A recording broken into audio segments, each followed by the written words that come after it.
In September 1944, the Western Allies pushed Germany into the Netherlands, while the Soviet Union pushed against the Axis powers in Bulgaria, Romania, and the Baltic states. The Allies were now very confident that the war would soon come to an end, and German forces would surrender shortly. Under these conditions, the Allies had also been thinking about the development of Europe, which had been devastated by the war. On September 12, 1944, the London Protocol was signed, agreeing to divide Germany into 3 parts. However, this agreement was revised twice, with France becoming involved in the occupation of German territory. This effective division began with the signing of the Potsdam Agreement in August 1945.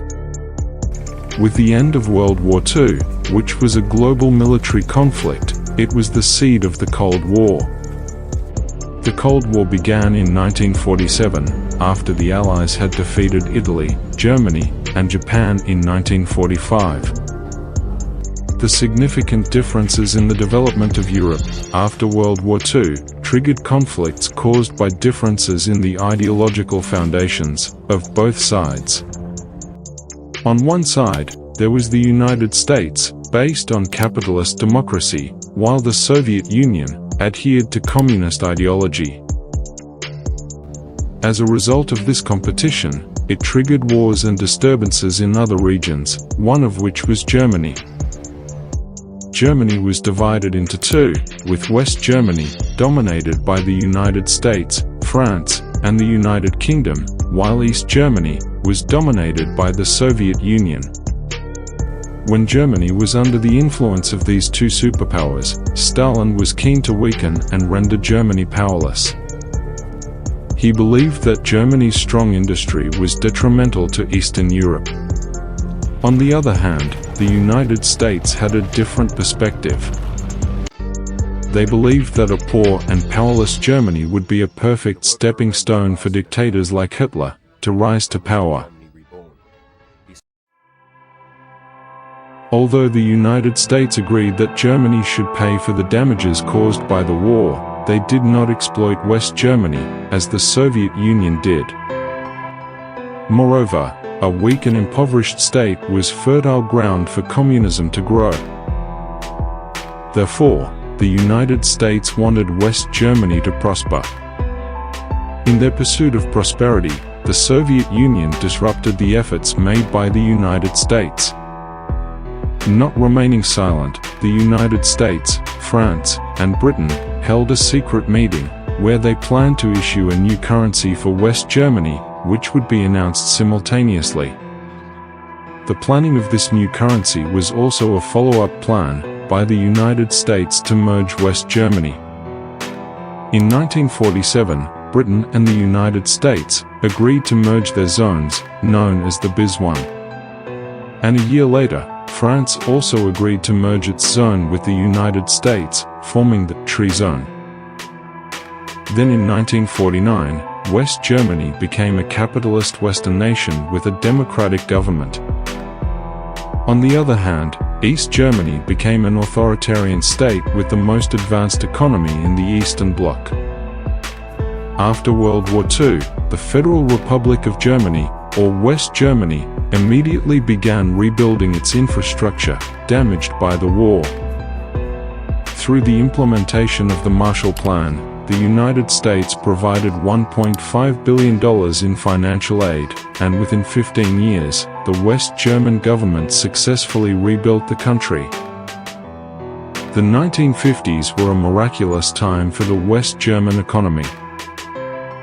At that time, the government was implementing the new economic regulations, initiated by Ludwig Erhard. With the promotion of Germany's social market economy, the enterprises that had been destroyed in World War II returned to effective operation, and between 1950 and 1963, industrial production increased rapidly, bringing the unemployment rate below 1%. Although both were devastated by the unrest of war, East Germany's development and recovery was very different from that of its neighbor.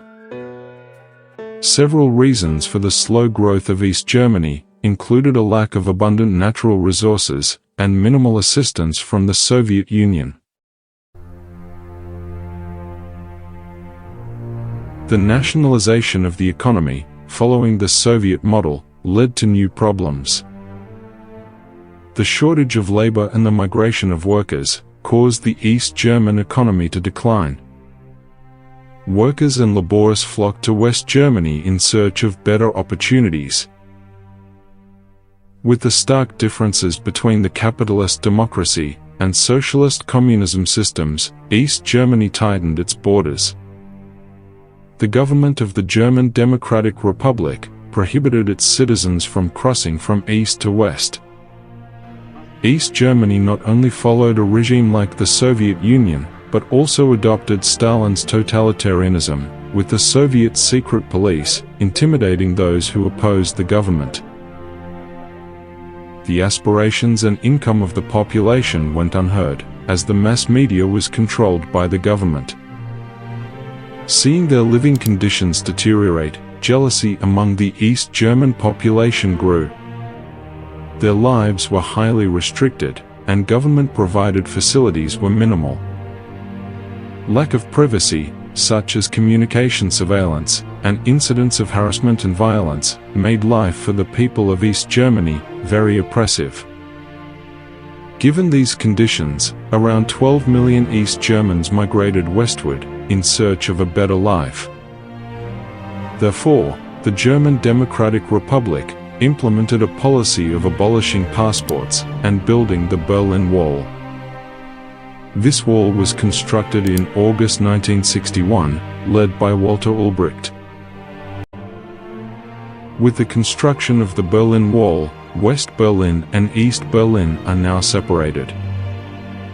The construction of the wall was done swiftly, using steel and mines. Over time, border security was further tightened with the construction of watchtowers and sensor-equipped automatic weapons. However, despite the tighter security, many reckless people still managed to escape safely. Hope for the reunification of West Germany and East Germany emerged with political reforms led by Mikhail Gorbachev in 1985. At that time, there was opposition to Gorbachev's plan to transform the Soviet state. Some of the reforms proposed by Gorbachev included perestroika and glasnost. In short, perestroika refers to the restructuring of the Soviet Union's political and economic system by adopting elements of a liberal economy. Meanwhile, glasnost, on the other hand, refers to the openness and transparency of the Soviet government's activities towards society. Although the changes were against the lines of communism and received a lot of criticism from various parties, but on October 6 to 7, 1989, Gorbachev's theory succeeded in pushing the East German government to accept the changes.